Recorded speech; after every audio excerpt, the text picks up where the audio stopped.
Before we start our presentation, we are sorry for the unnecessary sound you may hear throughout the video, and there is no copyright intended for the music in the video that we have used. Thank you.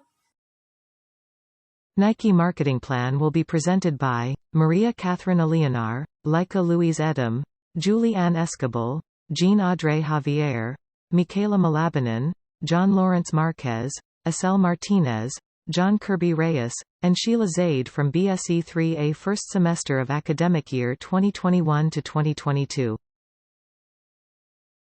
I'm Mikaella or Malabanan from BSE 3A. I am here to discuss the background of the study. Shoes play an important role in person's life. Productive footwear that fits properly is critical for overall health and comfort. Anyone can buy a new pair of shoes based on the design, but selecting the proper footwear is crucial. When it comes to athlete apparel, Nike is one of the most popular brands among both men and women around the world. Nowadays, Nike became hit in the Philippines despite of being low on their other marketing campaigns in recent years. This inspires the researchers' interest as they wonder why so many Filipinos still prefer Nike shoes. Nike shoes attracted researchers' interest as a research topic. They think that their strong YouTube commercials are what caused their target market to recall the brand. The researchers believe that good internet advertising helps to increase sales and reach the target market. The main objectives of this study is to understand the shoe market. Identifying the market will strengthen the company's position and allow it to solve problems in the marketing department by building a better marketing plan that employs modern techniques of marketing shoes. A shoes is a footwear covering made of leather or other materials that has a solid sole and does not reach over the ankle. Nike shoes is a major rival of Adidas, the market leaders in the shoe category not just in the Philippines but globally. Adidas continues to be a strong competitor maintaining its market share. In order to solve the current difficulties method were developed with careful reasoning based on data gathering and usage attitude and image findings. Good day everyone, I am LYKA EDEM. Today, I will discuss to you the scope and the limitation. The Usage, Attitude, and Image, or UAI survey, was conducted in the municipalities of Laguna, namely Los Baños, Bay, Calauan, Santa Cruz, and Pagsanghan. The scope refers to the area in which the research was conducted. There were a total of 100 respondents who were chosen in this study. The researcher utilized quota sampling when they interviewed 100 respondents for answering the survey questionnaire using the convenient sampling technique. This marketing plan was created using two types of data. Primary data was obtained by conducting a usage attitude and image or UAI study of the industry. The secondary data of this plan were consist of materials given by the other players in the industry along with the other materials relevant to the study outside the UAI study. UAI provided the primary source of data, while the secondary sources included the Internet, Euromonitor, and marketing books. The duration of the study is around 3 months, from school year 2021 to 2022. The SPSS software is used to analyze the data collected from the UAI questionnaire server. Because the UAI result analysis is assumed to be valid solely as a part of an academic exercises, the study findings may contradict other professional research agencies, other published works, and so on. Good day, my name is John Laurence A. Marquez from BSE 3A, and I am here to discuss the methodology. First is research design. This research is a descriptive research. This research is a descriptive research according to Shona McCombs. Descriptive research tries to characterize a population, circumstance, or phenomenon in a methodological and precise manner. It can answer the questions of what, where, when, how, and not, but not why. The source of primary data for the present study is collected through questionnaire and answered by consumers of shoes, while the secondary data is collected from journals, books, and through internet search. The assessment describes the current situation in the shoe industry by using a attitude and image study to collect information from respective respondents. Next is sample size and sampling methodology. The study is a non-specific scientific survey with a sample size of 100 respondents, and the researcher utilized a basic random sampling to procedure a approach respondent who agreed to be surveyed via internet communication. Next is instrumentation. The final section focuses on demographic data that identifies the respondent's social class based on television shows seen, use social media platforms such as YouTube and Facebook, and preferred news publications. Last is data collection procedure. The research data was obtained by creating a questionnaire that would serve as a survey of 100 people using the UAI technique of surveys. This will assist in identifying and understanding the perceptions of potential respondents because researchers hold the questionnaires and collect questions. This process ensures that the researcher's task is completed in a highly appropriate manner. The respondents would fill out as the respondents' response to the researcher's inquiries. By doing so, the relevant answers were collected and biases will be avoided. Good day, everyone. My name is Audrei JAVIER from BSE 3A, and I'm here to discuss competitive analysis. In competitive analysis, we have a brand name, 2020 market share in dollars, and 2020 market share in percentage. The first one is Nike. 2020 market shares in dollars is $28 billion. In percentage, 62%. Next, Adidas. 2020 market shares in dollars, $13.7 billion. In percentage, 30%. Puma. 2020 market shares in dollars, $2.9 billion. In percentage, 6%. The last one is Under Armour. 2020 market shares in dollars, $0.9 billion. In percentage, 2%. The total of 2020 market shares in dollars is $45.5 billion. In percentage, 100%.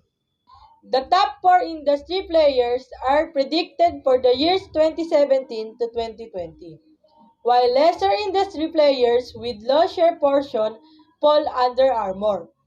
The expectation for total market share percentage in year 2020 is expected to be factually incorrect, as non-scientific prediction is used in predicting market share growth for the years in question.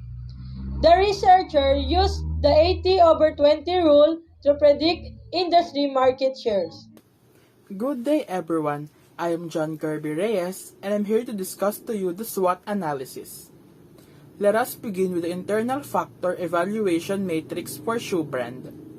The Nike shoe brand has a strong weighted score of 3.56 in the internal factor evaluation matrix. All of the strengths and weaknesses are based on the UAI results and compared to the top 4 competitors. By analyzing their strengths, weaknesses, plans, and ambitions, the organization was able to identify the significant competitors. This is why the company was able to identify which competitors to fight or avoid based on their capabilities. Due to attention on competitors' reaction patterns, the firm's shortcomings were properly addressed and overcome. Next is the external factor evaluation matrix for shoe brand. The external factor evaluation matrix of Nike shoes has an average weighted of 2.97. It means that the company is able to capitalize on the opportunities presented in the table of external factors, as well as all of the rising problems and threats addressed by the marketing department. Moving on to the internal-external matrix.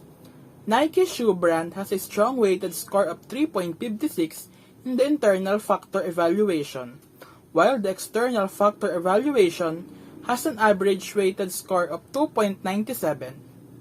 Due to the result of IFE and EFE, the best strategy to chart with is grow and build, which means to maintain and gain foothold in the intense market competition. The proposed marketing strategies to be utilized under intensive growth strategies are market penetration and informative advertisement. In market penetration, company can raise their market share or the percentage of the market that their product occupies. Market penetration has its drawbacks, but it can also offer a high return on investment by raising brand awareness and increasing product sales. The company will establish deep relationships with customers by delivering value to their lives through product innovation that meets their needs and desires. Next is the informative advertisement. The key objective was to build the Nike brand by developing a stronger, more salient, and compelling sports image. Advertising creates awareness of brands, products, services, and ideas. It announces new products and programs and can educate people about the attributes and benefits of new or established product. This would help raise Nike, establish and maintain on being an emerging brand. Thank you. Marketing objectives. Nike shoes aim to accomplish the following operational goals through the proposed marketing plan. Sales objectives. 60% repeat sales. Rationale. Nike's marketing objective is to employ a range of marketing communication tactics that can cater to the organization's target market who have different nationalities, gender, culture, and ages. To enable this, Nike introduces its latest product through marketing communication group that can strengthen the positioning of and key messages about the key brand through different forms of visual aids and point of purchase advertising. In connection to this, Nike continuously aim to apply marketing tactics that are appropriate with the people who reside in this continent or nations. Gross profit objectives to acquire a $50 billion by the end of fiscal year 2020. Marketing shares objectives to acquire 50% market share despite strong revenue increase of 15.61% in overall company. Nike lose market share to approximate 48.19%. Good day everyone, I'm Cathrine ALEONAR. Strategy 1. Market Penetration Action Plan Number 1. Wage Price War in Provincial Area Objective. Nike used a variety of pricing strategies to effectively expand its brand all over the world. Nike's pricing strategy is based on product understanding and determining which price point is best for their product. Nike employs a value-based pricing strategy to set its prices based on consumer perceptions of the worth of the company's products.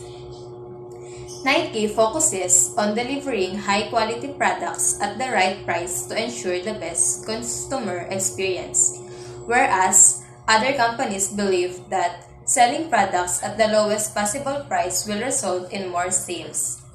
This pricing strategy worked for Nike as it came to know about its product's value amongst the customers and the company started to get profits, and prices of its merchandise started to rise. Action Plan Number 2, Strategic Alliances.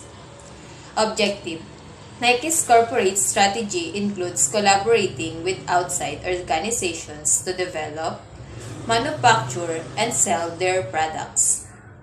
Strategic alliances are the term for this activity.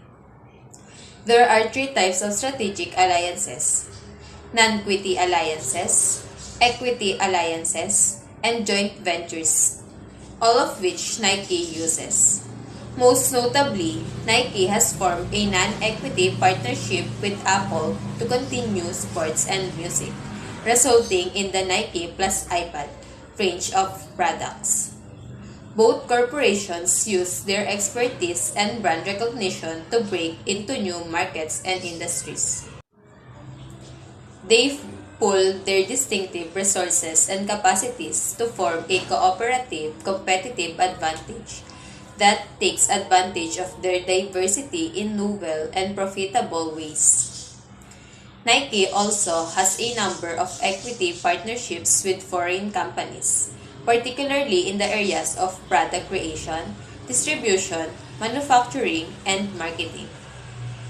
Nike has also engaged in strategic alliances through joint ventures and partnership to get into new markets and create innovative products like its partnership with Apple. Action Plan Number 3, Nike's Strategic Choice. Objectives: Create innovative products that speaks to fashion. Players can wear Nike on and off of the field. It's a good way to enter the fashion market. Nike is all about growth, and this is opportunity for them to go beyond the sports industry with a brand that consumers use as a fashion statement anyways. The Nike brand is already globally known, which will be a huge advantage. Strategy Number 2, Informative Advertisement. Action Plan Number 1, Launch flexible, lightweight, durable, and foot injuries ads. Different social media platform campaign. The company will use the effectivity and influence of social media platforms to advertise and endorse its product, using a catchy slogan, "Just do it." Dribbling events and dance fest. Action Plan Number 2, Execute informative radio campaign that creates and gives the public to witness the newly features of the Nike company, especially their new product. To provide and capture the interest of the target market through advertisement in radio station. Also, through execution of publicity in a billboard campaign. Through this mass media tool of advertisement of their newly featured products. Marketing budget. The total marketing budget is 300 million. The total cost is 296,176,068.2. And the total contingency funds is 3,823,931.8. The proposed showcasing spending plans are painstakingly contemplated to get the advertising targets for the year 2020. Through the advertising programs, the promoting exercises will be completely checked, and the designation of spending plans should precisely be executed as expressed in the above table. The abundance reserves will be assigned for any surprising extra costs that might emerge and may likewise be moved for the utilization of 2021 advertising spending plan.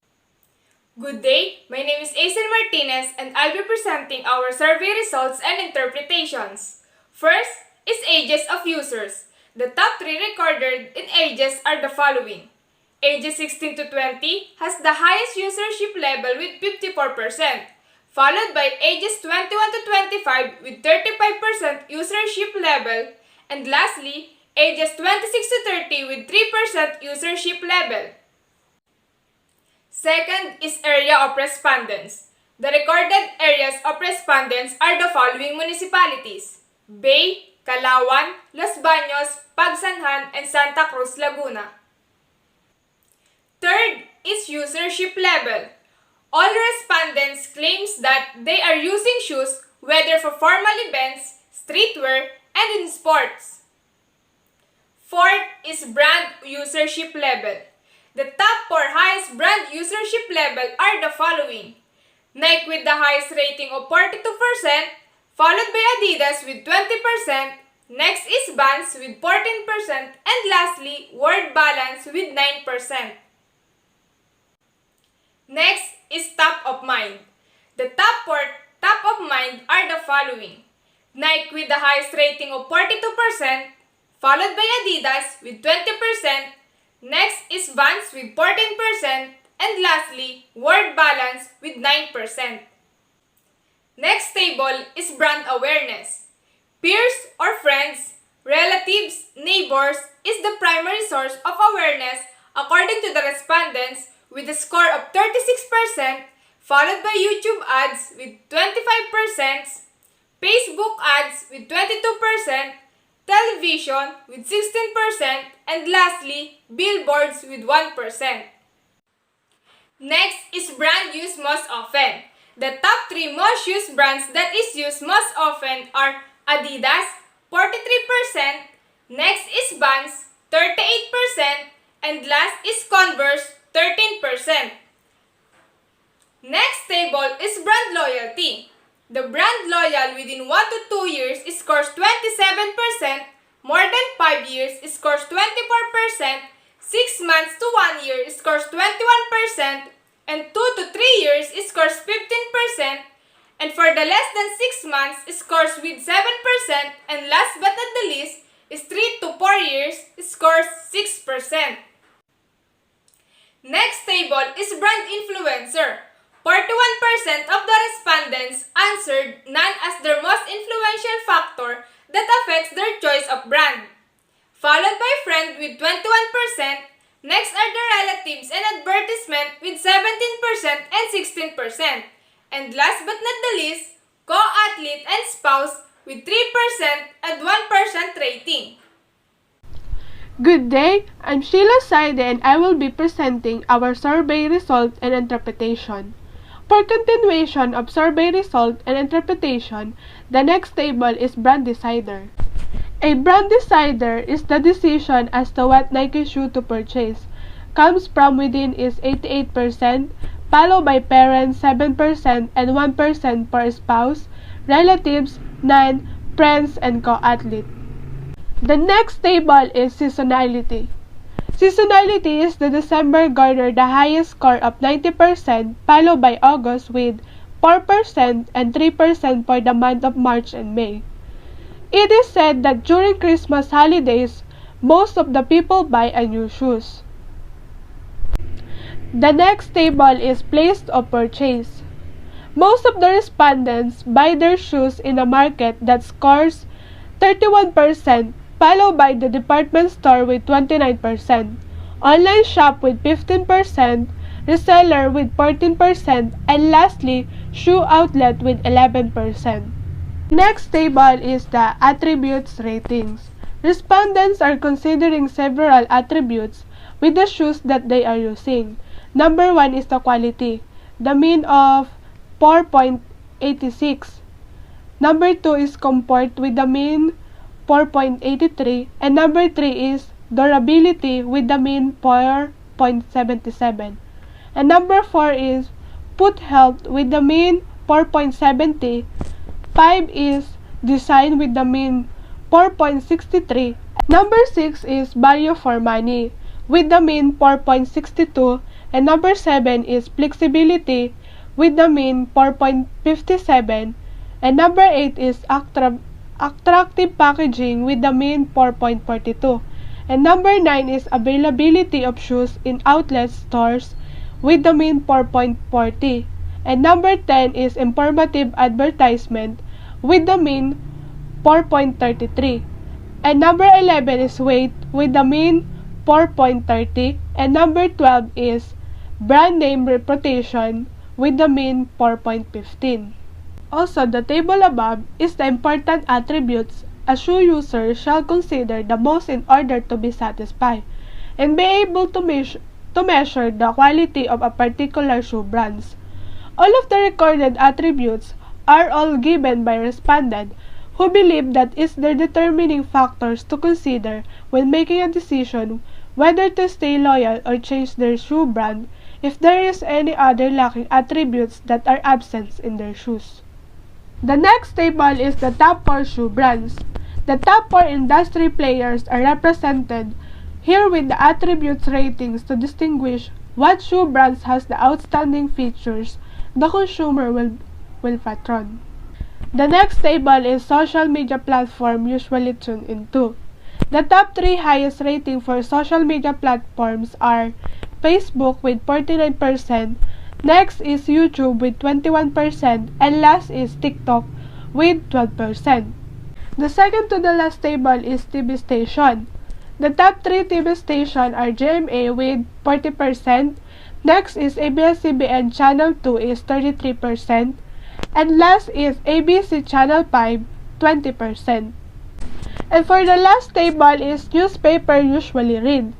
The top 3 newspaper most read are Philippine Daily Inquirer Scores with 52%, next is Philippine Star with 13%, and lastly Manila Bulletin 12%. Thank you.